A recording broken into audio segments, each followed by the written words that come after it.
പുഷ്പനെ അറിയാമോ, ഞമ്മന്റെ പുഷ്പനെ അറിയാമോ, ഞമ്മന്റെ പുഷ്പനെ അറിയാത്തോരായി ആരേലും ഉണ്ടോ? നമുക്ക് പുഷ്പൻ പുഷ്പൻ പുഷ്പൻ കൂത്തുപറമ്പ് വെടിവെപ്പിൽ നട്ടലിന് വെടിയും ചവിട്ടും കെട്ടി ഒരുപാട് നാളായി ഒന്നും രണ്ടും ഒക്കെ ബെഡിൽ തന്നെ നടത്തി. എന്നാൽ ഒരു ട്രീറ്റ്മെന്റും ഇല്ല എന്നുള്ള രീതിയിൽ തന്നെ കിടന്ന് അവസാനം നരകിച്ച് മരിച്ച ഒരു മനുഷ്യൻ, സാധുവായിട്ടുള്ള ഒരു മനുഷ്യൻ, ബാംഗ്ലൂരിൽ കൃത്യമായിട്ട് ജോലി ചെയ്ത് കുടുംബം നോറ്റിയിരുന്ന ഒരു യുവാവ്. ആ യുവാവ് നാട്ടിൽ ലീവിന് വന്ന സമയത്ത് അവിടെ സ്വാശ്രയ കോളേജ് നയത്തിനെതിരെ സമരം നടക്കുന്നു കോൺഗ്രസിന്റെ. എന്നിട്ടോ MV രാഘവൻ എന്ന് പറയുന്ന മന്ത്രിക്കെതിരെ സമരം നടത്തുന്നു. അവസാനം സമരം കൈവിട്ട് മന്ത്രിക്കെതിരെ കയ്യാങ്കളി ആവുമെന്ന അവസ്ഥ വന്ന സമയത്ത് ഈ മന്ത്രി വെടിവെക്കാൻ ഉത്തരവിടുന്നു. അങ്ങനെ കോൺഗ്രസ് ഭരിക്കുന്ന ആ സമയത്ത് കോൺഗ്രസ് സർക്കാർ വെടിവെക്കുന്ന പോലീസ് അങ്ങനെ വെടിയേറ്റ് വീണ് കിടന്ന ഒരുത്തനായിരുന്നു ഈ പുഷ്പൻ എന്നുള്ളത്. ഈ പുഷ്പനെ എല്ലാ കൊല്ലവും ഈ കിടക്കുന്ന പുഷ്പനെ പോയി കണ്ടുകൊണ്ട് പുഷ്പനെ അറിയാമോ, നമ്മുടെ പുഷ്പനെ അറിയാമോ എന്ന് പറഞ്ഞിട്ട് സഖാക്കന്മാരും സഖാത്തികളും കാട്ടിക്കൂട്ടുന്ന ശുദ്ധ തെമ്മാടിത്തരമൊക്കെ നമ്മൾ കാണാറുണ്ട്. കാരണം ശുദ്ധ തെമ്മാടിത്തരം എന്ന് പറയാൻ മറ്റൊന്നും കൊണ്ടല്ല, എന്തുകൊണ്ടായിരുന്നു പുഷ്പന് വെടിയേറ്റ സമരം നടന്നതെന്നും ആ വെടിവെക്കാൻ ഉത്തരവ് നൽകിയ അതല്ലെങ്കിൽ ആ വെടിവെപ്പിന് കാരണക്കാരായിട്ടുള്ള MV രാഘവന്റെ മകൻ നികേഷ് കുമാർ അവസാനം കമ്മ്യൂണിസ്റ്റ് പാർട്ടി ടിക്കറ്റിൽ മത്സരിച്ചത് എങ്ങനെയെന്നും, മാത്രമല്ല ഈ സ്വാശ്രയ സമരം നയിച്ച സ്വാശ്രയ വിഷയത്തിൽ പിണറായി സർക്കാർ വന്നതിന് ശേഷം എന്താണ് അതിന്റെ നയം മാറ്റം നടത്തിയതെന്നും, സ്വാശ്രയ എന്തിനു വേണ്ടിയിട്ടാണ് വെടിയേറ്റത് അതിന് ഘടകവിരുദ്ധമായിട്ട് തന്നെ പിണറായി സർക്കാർ ആ സ്വാശ്രയ വിഷയത്തിൽ എല്ലാം തുറന്നു കൊടുത്ത് എന്തിനു വേണ്ടി സമരം ചെയ്തു, ആ നിരപരാധികളുടെ ജീവൻ ബലി കഴിച്ചു. ഇതൊന്നും അറിയാത്ത പോലെ കണ്ണും അടച്ച് പാല് കുടിക്കുന്ന പൂച്ചയെ പോലെ എല്ലാ വർഷവും ഈ പറയുന്ന പുഷ്പനടക്കമുള്ള അന്തം കമ്മി അടിമകളെ വെല്ലുവിളിച്ചുകൊണ്ട് അതല്ലെങ്കിൽ മണ്ടന്മാരാണ്, വെറും മണ്ടന്മാരാണ്, നീയൊക്കെ അടിമകളാണ് എന്ന് തെളിയിച്ചുകൊണ്ട് തന്നെ പുഷ്പനെ അറിയാമോ, ഞമ്മന്റെ പുഷ്പനെ അറിയാമോ എന്ന ഇത്യാദി കലാപരിപാടികളൊക്കെ നമ്മൾ കണ്ടുകൊണ്ടിരിക്കും. മറ്റൊന്നുമല്ല, ഇപ്പൊ ഈ കഴിഞ്ഞ നാളിൽ പുഷ്പൻ മരിച്ചിട്ട് ഒരു വർഷമായത്ര. ഈ പുഷ്പന്റെ അനുസ്മരണ സംഭവത്തിൽ ഈ നമുക്കറിയാം RSSന്റെ 100-ാം വയസ്സ് കഴിഞ്ഞ് 101-ാം വയസ്സിലേക്ക് കയറി എന്നുള്ളത് നമ്മൾ കണ്ടു. ഈ RSSന്റെ ഗണവേഷത്തോട് സാമ്യമുള്ള കാക്കി പാന്റും വെള്ള ഷർട്ടും ഒക്കെ ധരിച്ചുകൊണ്ട് ദണ്ഡ മാത്രം ഒഴിവാക്കിയിട്ടുള്ളൂ. അത്തരത്തിൽ പുഷ്പന്റെ 1-ാം വാർഷിക ആ അനുസ്മരണത്തിന് നടത്തിയ ഈ RSSന്റെ പഥസഞ്ചലനം പോലെ തന്നെ ഞമ്മന്റെ ചോന്ന ആ ഒരു ഷർട്ടും കാക്കി പാന്റും ഒക്കെ ഒഴിവാക്കി വെള്ളയും കാക്കി പാന്റും ആക്കി മാറ്റിയതൊക്കെ നമ്മൾ കണ്ടു. അത്തരത്തിൽ RSSനോട് താരതമ്യം പ്രാപിക്കാൻ വേണ്ടി കാട്ടിക്കൂട്ടുന്ന കമ്മ്യൂണിസ്റ്റുകളുടെ ആയാലും ഇസ്ലാമിക ജിഹാദികളുടെ ഏതായാലും, ജിഹാദികളാണെങ്കിലോ പോപ്പുലർ ഫ്രണ്ടിന്റെ ഒക്കെ ഫ്രീഡം പരേഡ് എന്നൊക്കെ പറഞ്ഞ് വലിയ യൂണിഫോം ഒക്കെ ഇട്ട് നടത്തിയ തെക്ക് വടക്ക് ലെഫ്റ്റ് റൈറ്റ് എന്നൊക്കെ പറഞ്ഞ് നടത്തിയ ആ ഫ്രീഡം പരേഡ് എന്നൊക്കെ പറയുന്ന പരേഡൊക്കെ ഉണ്ടല്ലോ, ഇതൊക്കെ RSSന്റെ കടമെടുത്തുകൊണ്ട് തന്നെയാണ്. കാരണം എല്ലാ വിജയദശമി നാളിലും ഓരോ വയസ്സാഘോഷിക്കുന്ന അതല്ലെങ്കിൽ അതിന്റെ ആ ഒരു പൂർണ്ണതയിൽ എത്തിക്കൊണ്ട് പൂർണ്ണ ഗണവേഷത്തോടുകൂടി ആയിരക്കണക്കിന് ലക്ഷക്കണക്കിന് കോടിക്കണക്കിന് സംഘപ്രവർത്തകർ നടത്തുന്ന പഥസഞ്ചലനം കണ്ട് ആ ഒത്തൊരുമ കണ്ട് അതിനെ അതിന്റെ ആ രീതിയിലേക്ക് സാമ്യതയോടുകൂടി നടത്തുന്ന തെണ്ടിത്തരമൊക്കെ നമ്മൾ കണ്ടതാണ്.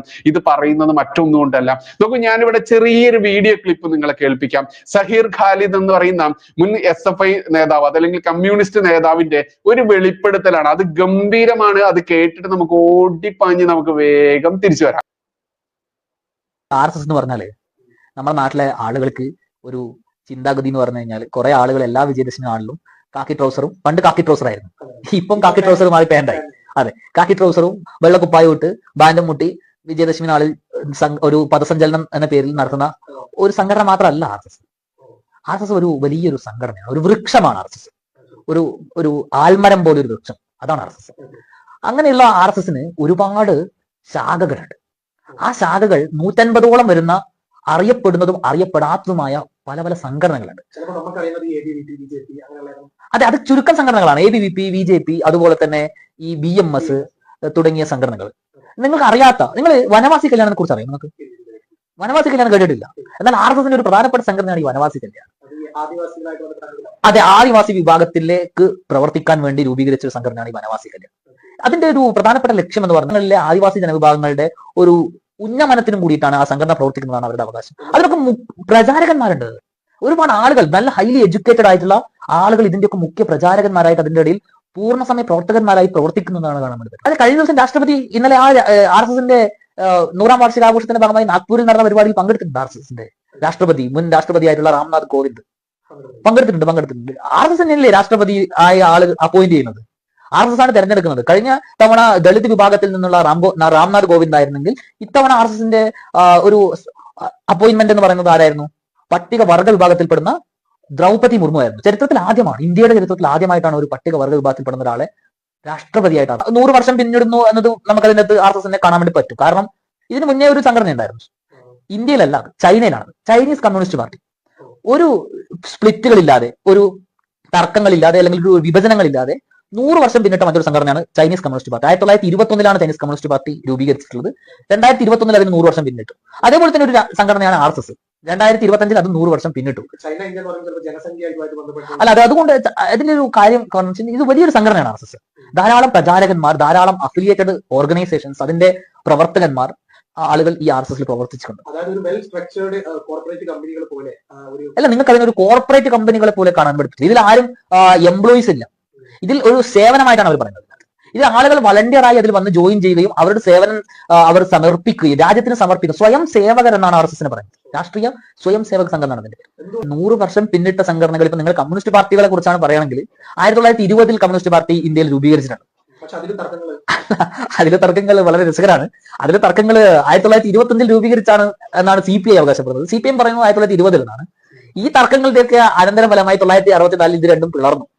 ഇപ്പൊ ഇത് കമ്മ്യൂണിസ്റ്റ് പാർട്ടികളാണെങ്കിലും ഇത് ആന്തരികമായ തർക്കങ്ങള്, ആ ആന്തരികമായ ലക്ഷ്യബോധമില്ലായ്മ, ആന്തരികമായ പല അനവസരത്തിലുള്ള അനാവശ്യ കാര്യങ്ങൾക്ക് വേണ്ടിയിട്ടുള്ള തർക്കങ്ങളൊക്കെ കൊണ്ടുചെന്ന് ചെയ്ത് അത് ആ രാഷ്ട്രീയ സംഘടനകളുടെ തകർച്ചയിലാക്കുകയാണെങ്കിൽ RSS അവരുടെ ആശയത്തിൽ നിന്ന് രൂപീകൃതമായ കാലം മുതൽ തന്നെ ഒരടി പിന്നോട്ടില്ല. അവർക്ക് എന്താണ് ഇവിടെ? സാംസ്കാരിക ദേശീയതയാണ് RSSന്റെ മുദ്രാവാക്യം. RSS ഈ രാജ്യത്തെ ഒരു സാംസ്കാരിക ദേശീയതയിലൂന്നിയ ഒരു രാഷ്ട്രീയമാണ് മുന്നോട്ട് വെക്കുന്നത്. ഇവിടെ എല്ലാവരും സ്വയം സേവകരായി രാഷ്ട്രത്തിന് സമർപ്പിക്കുക എന്ന് പറയുന്ന ഒരു രാഷ്ട്രീയമാണ് RSS. നോക്കൂ, പെറ്റ നാടിനെ അമ്മയേക്കാൾ മൂല്യത്തോടു കൂടി കാണുന്ന ആ അമ്മ, തന്റെ പെറ്റമ്മ, ഈ തന്റെ പെറ്റമ്മയേക്കാൾ മൂല്യത്തോട് കാണുന്ന ഈ ഭാരതം എന്ന് പറയുന്ന ഭാരതാംബ, ഭാരതം ഒരു അമ്മയായി കാണുന്ന സംസ്കാരമുള്ള ഈ BJP, RSS അതല്ലെങ്കിൽ ഹിന്ദുത്വ സംഘടനകളെയൊക്കെ നിങ്ങളൊക്കെ സംഘീ ചാണകം എന്നൊക്കെ വിളിച്ചുകൊള്ളു. കാരണം ഞങ്ങൾ രാജ്യത്തിന് വേണ്ടി നിലപാടെടുക്കുന്ന, അതല്ലെങ്കിൽ ജീവൻ പോലും കളയാൻ തയ്യാറായുള്ള സ്നേഹികളാകുമ്പോൾ നിങ്ങൾ രാജ്യദ്രോഹികളാണല്ലോ. അതുകൊണ്ട് ആ രാജ്യദ്രോഹികൾ നിങ്ങൾ ചാണകമെന്നോ സംഘിയെന്നോ എന്ത് വേണമെങ്കിലും വിളിച്ചോളൂ, അത് ഞങ്ങൾക്ക് അഭിമാനം തന്നെയാണ്. അതുകൊണ്ട് തന്നെ 100 വയസ്സ് പിന്നിട്ട RSS ഇന്ന് എവിടെ എത്തി നിൽക്കുന്നു, എന്താണ് RSS എന്ന് ഈ സഹീർ ഖാലിദിന്റെ വാക്കിൽ നിന്ന് കേട്ടിട്ടുള്ള നിങ്ങൾക്ക് കൃത്യമായിട്ടും ഇനിയെങ്കിലും മനസ്സിലാക്കുക. നീയൊക്കെ കാമം കരഞ്ഞു തീർക്കും കഴുത എന്ന് കേട്ടിട്ടില്ല? ഈ കഴുത കാമം കരഞ്ഞു തീർക്കുന്ന പോലെ നീയൊക്കെ ഇങ്ങനെ ചാണകം ചവിട്ടി സംഘിയായി എന്നൊക്കെ പറഞ്ഞ് അങ്ങനെ നടന്നോ? കാരണം നിന്റെയൊക്കെ സംഘടനയിലേക്കും നിന്റെയൊക്കെ പാർട്ടിയിലേക്കും വരുന്നത് ആർക്കും വേണ്ടാത്ത ഏഴാം കൂലികൾ, അതല്ലെങ്കിൽ തെരുവ് പട്ടിക്ക് പോലും വിലയില്ല, തെരുവ് പട്ടിയുടെ വില പോലും ഇല്ലാത്ത വൃത്തികെട്ട ജന്മങ്ങളാവുമ്പോൾ RSSലേക്ക് വന്നെടുക്കുന്നത് മുൻ DGPമാരും അത്തരത്തിൽ പ്രഗത്ഭരായിട്ടുള്ള വിദ്യാസമ്പന്നരായിട്ടുള്ള സ്വയം സേവകരാവാൻ വേണ്ടി സ്വയം ത്യജിച്ച് തന്റെ ഈ നാടിന് വേണ്ടി നിലപാടെടുക്കാൻ വരുന്നവരാണ്. അതുകൊണ്ട് നീയും ഞങ്ങളെയും ഒന്നും കമ്പയർ ചെയ്യാനുള്ള യോഗ്യത പോലും, സാമ്യം ചെയ്യാനുള്ള, താരതമ്യം ചെയ്യാനുള്ള യോഗ്യത പോലും നിനക്കൊന്നും ഇല്ല എന്നുള്ളതാണ് യാഥാർത്ഥ്യം. അതുകൊണ്ട് തന്നെ സംഘത്തിന്റെ വളർച്ച എവിടെ എത്തി നിൽക്കുന്നു എന്ന് ഈ സഹീർ ഖാലിദ് തന്നെ പറയുന്നുണ്ട്. എന്നാൽ 100 വർഷം കഴിഞ്ഞ കമ്മ്യൂണിസ്റ്റ് പാർട്ടി ഇന്ന് എവിടെ എത്തി നിൽക്കുന്നു?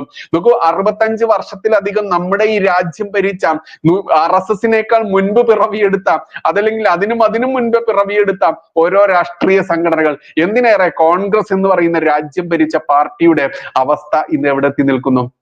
ഇവിടെയാണ് RSS അതിന്റെ കൃത്യമായിട്ട് സ്പഷ്ടമായിട്ടും അച്ചടക്കത്തോടെയുള്ള വളർച്ച, അത് കൃത്യമായിട്ടും അഖണ്ഡ ഭാരത സങ്കല്പത്തോടുകൂടി തന്നെയാണ് മുന്നോട്ട് പോകുന്നത്. എന്താ അഖണ്ഡ ഭാരത സങ്കല്പം എന്ന് പറയുമ്പോൾ നിനക്കൊക്കെ കുരുപൊട്ടുമായിരിക്കും. കാരണം ഈ ഭാരതത്തെ വെട്ടിമുറിച്ച് കഷ്ണങ്ങളാക്കിയതിനെയൊക്കെ തിരിച്ചു പിടിച്ചുകൊണ്ട് തന്നെയാണ് അഖണ്ഡ ഭാരതമാക്കുക.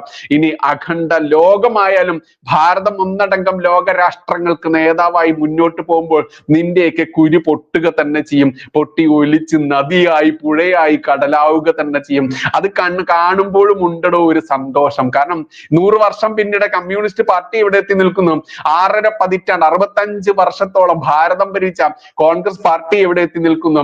2 സീറ്റിൽ നിന്നും മൃഗീയ ഭൂരിപക്ഷത്തോടുകൂടി നരേന്ദ്രമോദിജിയുടെ ഭരിക്കുന്ന സമയത്ത് വീണ്ടും വീണ്ടും RSSഉം BJPയും ഭരണത്തിൽ ഏറുന്ന സമയത്ത് ലോകം ഒന്നടങ്കം ഉറ്റുനോക്കുന്ന RSS എന്ന് പറയുന്ന എന്റെ മാതൃ സംഘടനയുടെ വളർച്ചയിൽ അഭിമാനം തന്നെയാടോ. അതുകൊണ്ട് സഹീർ ഖാലിദിന് അല്പം തലയിൽ മൂളയുണ്ട്. മദ്രസ വിദ്യാഭ്യാസം മാത്രമല്ല, മദ്രസ പൊട്ടത്തരം മാത്രമല്ല എന്നുള്ളത് കൊണ്ട് തന്നെ അയാളത് തുറന്നു പറയാൻ കാണിച്ച നട്ടെല്ലുണ്ടല്ലോ, അതിനെ നമ്മൾ കാണേണ്ടത് തന്നെയാണ്, പ്രശംസിക്കേണ്ടത് തന്നെയാണ്. നിങ്ങളൊക്കെ കളിയാക്കി അങ്ങനെ നടന്ന് നശിച്ച് അങ്ങനെ പോകുന്നു. ഞങ്ങളോ അഭിമാനത്തോടു കൂടി ഓരോ കാലം മുന്നോട്ട് വെച്ച് ഉയർന്ന് തന്നെ പോകുന്നു. 100-ാം വയസ്സെത്തി നിൽക്കുമ്പോൾ എന്റെ ഭാരതം ഭരിക്കുന്ന ലോകം ഭരിക്കുന്ന നേതാവായി എന്റെ രാഷ്ട്രത്തെ മാറ്റാൻ ഞങ്ങളുടെ മാതൃസംഘടനയ്ക്ക് കഴിഞ്ഞിട്ടുണ്ടെങ്കിൽ നിന്റെ ഒന്നും പൊട്ടിക്കരച്ചിലുകൾക്കും പൊട്ടിയൊലിപ്പിക്കലുകൾക്കും ഇതൊക്കെ തന്നെയാണ് തക്കതായ മധുരതരമായിട്ടുള്ള പ്രതികാരം എന്നുള്ളതാണ് യാഥാർത്ഥ്യം. അതുകൊണ്ട് തന്നെ RSSനെ കണ്ട് നീയൊന്ന് കുരയ്ക്കേണ്ട. കാരണം നീയൊക്കെ മേപ്പോട്ട് ചന്ദ്രനെ നോക്കി കുരയ്ക്കുന്ന വെറും വേട്ടാവളിയന്മാരാണ് എന്നറിയാം. ആ വേട്ടാവളിയന്മാരുടെ കുര ശക്തി കൂടുന്തോറും ഞങ്ങളുടെ സംഘടനയുടെ വളർച്ചയും സംഘടനയുടെ മുന്നോട്ടുള്ള യാത്രയും ഉണ്ടല്ലോ, അതിനും വളർച്ച പ്രാപിക്കുക തന്നെയേ ചെയ്യുകയുള്ളൂ. അതുകൊണ്ട് നീ കാണുമ്പോൾ നിലാവുദിക്കുമ്പോൾ നീ ഇങ്ങനെ കുരയ്ക്ക്. നിന്റെ ഡ്യൂട്ടി കുരയ്ക്കൽ മാത്രമാണ്. ഞങ്ങളുടെ ഡ്യൂട്ടി ചെയ്ത് ഞങ്ങൾ മുന്നോട്ട് തന്നെ പോകും. എന്തായാലും സഹീർ ഖാലിദി തുറന്നു പറഞ്ഞ ഈ വാക്കുകൾ മാക്സിമം ആളുകളിലേക്ക് എത്തിക്കേണ്ടതാണ്. ഇനി ചില മദ്രസ പൊട്ടന്മാർക്കൊക്കെ ഇത് ഓഡിയോ മാത്രമല്ലേ ഉള്ളൂ എന്നൊരു സംശയം ഉണ്ടായിരിക്കും. വീഡിയോ ഫോർമാറ്റിൽ തന്നെ സോഷ്യൽ മീഡിയ ഫേസ്ബുക്കിലൊക്കെ നിങ്ങൾക്ക് സഹീർ ഖാലിദിന്റെ തുറന്നു പറച്ചിൽ, SFI നേതാവ് സഹീർ ഖാലിദ് എന്ന് മലയാളത്തിൽ ടൈപ്പ് ചെയ്താൽ തന്നെ മതി. ഇഷ്ടം പോലെ ഇദ്ദേഹത്തിന്റെ വീഡിയോ ഈ തുറന്നു പറച്ചിൽ കിട്ടും. അതുകൊണ്ട് നീയൊക്കെ നിന്റെ മോങ്ങൽ, നിന്റെയൊക്കെ തൂറിയേറുണ്ടല്ലോ, ആ തൂറിയേറും മോങ്ങലും നീ തുടരുക. ഞങ്ങളുടെ സഞ്ചലനം, ഞങ്ങളുടെ യാത്ര ശക്തമായി ലോകത്താകമാനം നിലയുറപ്പിച്ചുകൊണ്ടുള്ള യാത്ര തുടരട്ടെ. നന്ദി, നമസ്കാരം. ജയ് ഹിന്ദ്, ജയ് ശ്രീറാം.